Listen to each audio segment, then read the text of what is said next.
Tim, we're having a discussion about the SHARP project. So this is the Solutions for Supporting Healthy Adolescents' Rights and Protection. And it's Hmm. been implemented in 6 countries and it's about to wrap up. I know the deadline of the project itself is in April 2026.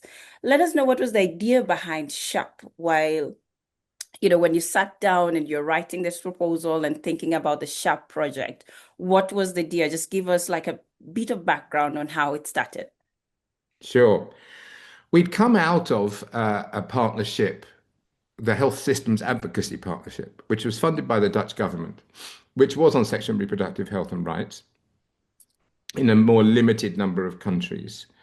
And that was a partnership led by AMREF Netherlands, not AMREF Kenya, not AMREF Global or whatever they're called, um, with VAMOS. And we had a Ugandan partner in that, whose name escapes me.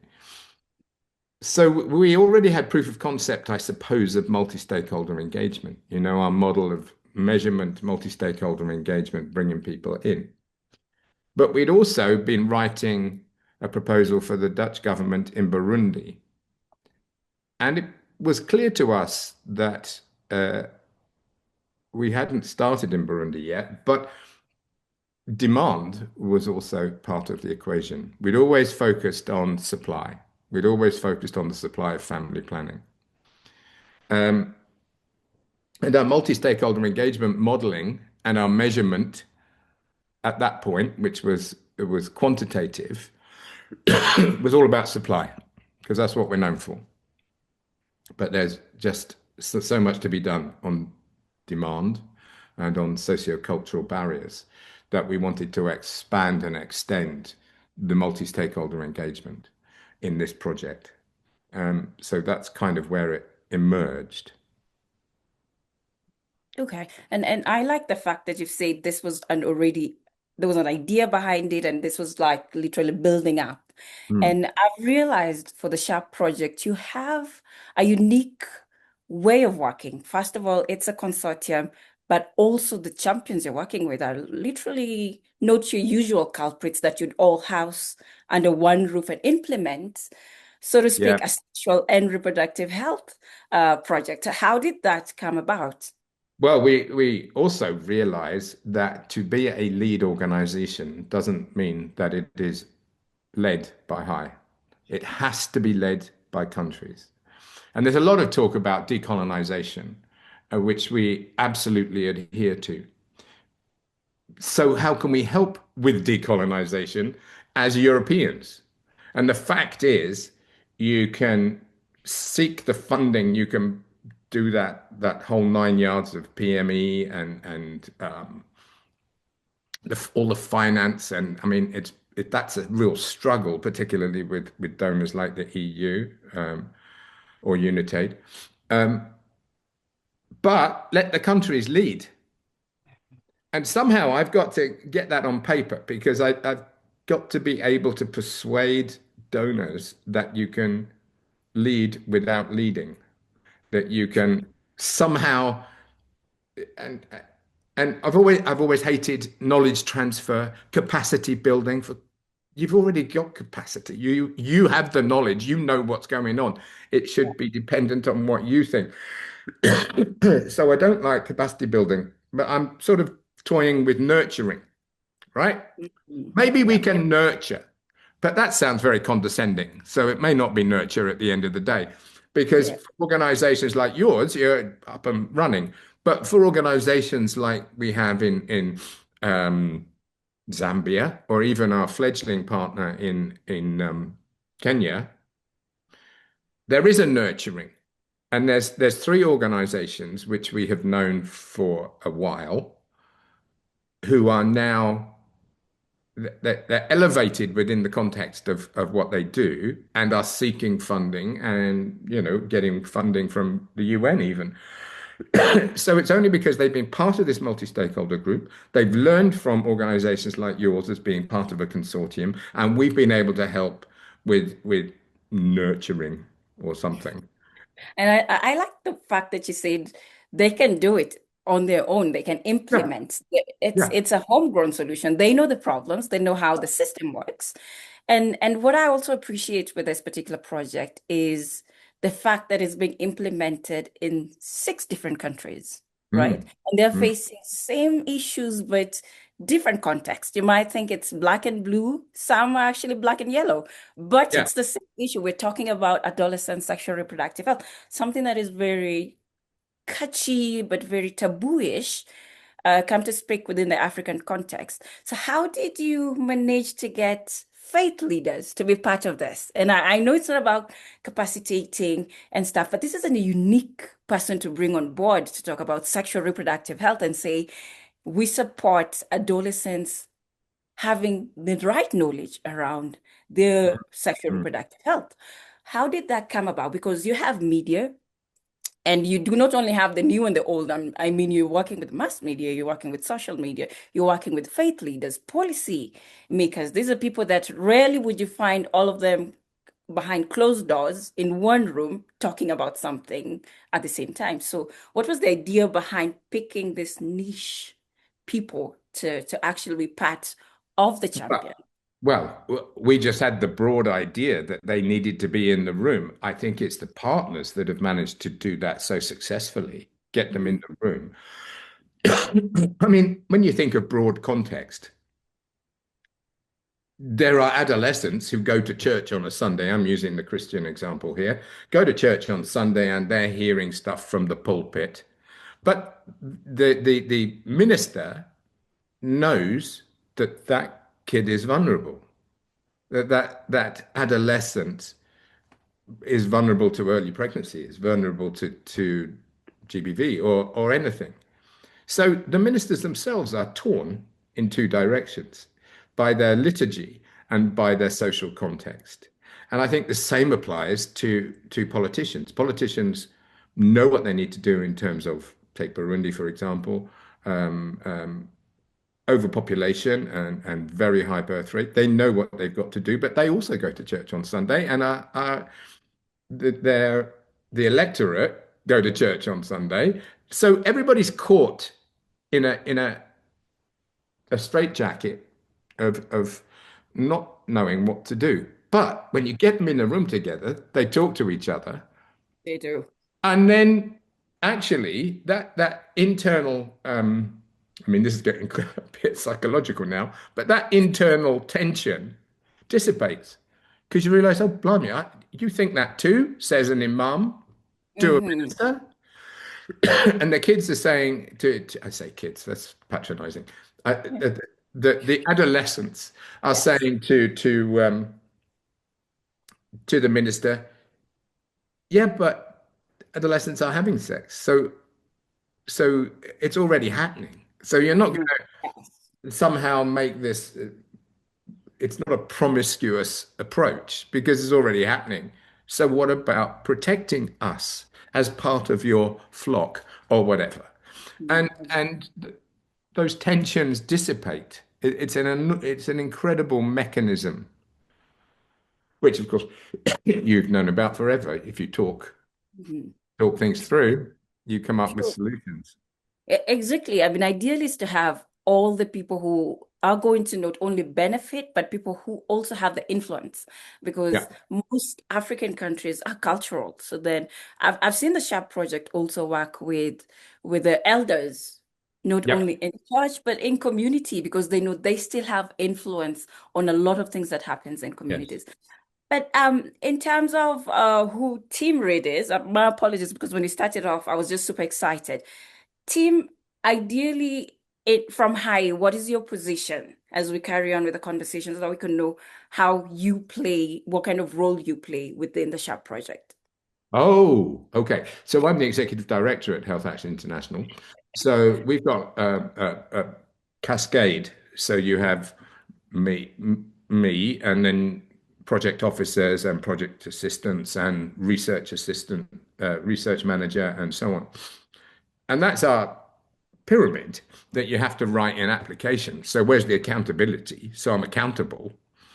And I like what you've said. Ideally, you also work with the researchers. And I know with this particular project for 4 years, there's a lot of research that has been done, and there's a lot of data that has been collected to back up why SHARP project was and is crucial within this six countries that it's being implemented.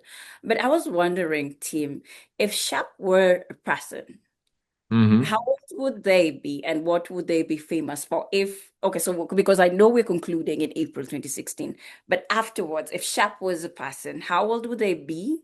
And what would Shap be famous for if people are to think about Shapley in the coming years?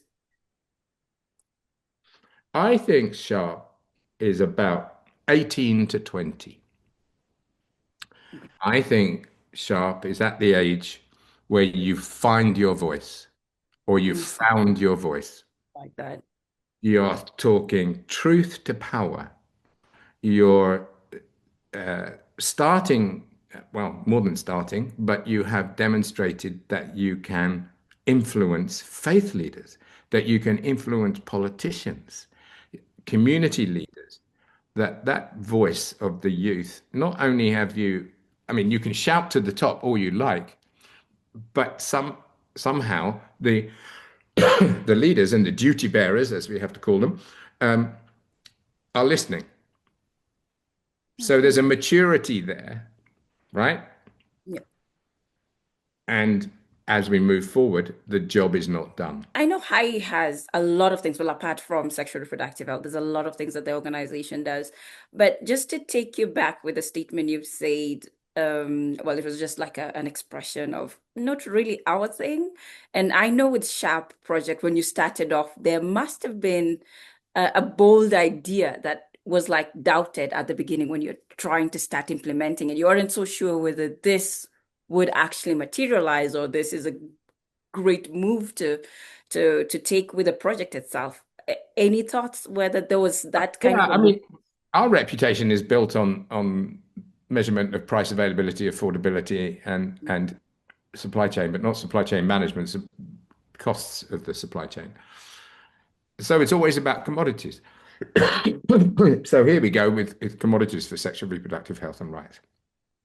Um, and that applies to snakebite commodities, it applies to insulin, it applies to substance use disorder. You know, we can pivot on our core business, if you like. Yeah, Because when it comes to that level of research, which is publishable in some instances in refereed journals, but is certainly on our website, but then context, socio-political context is down to the country. And that's perhaps a bold idea. Perhaps it's a bold idea to go with the multi-stakeholder engagement in yes. a difficult area. I mean, we've never been frightened of difficult areas like snakebite. Wow.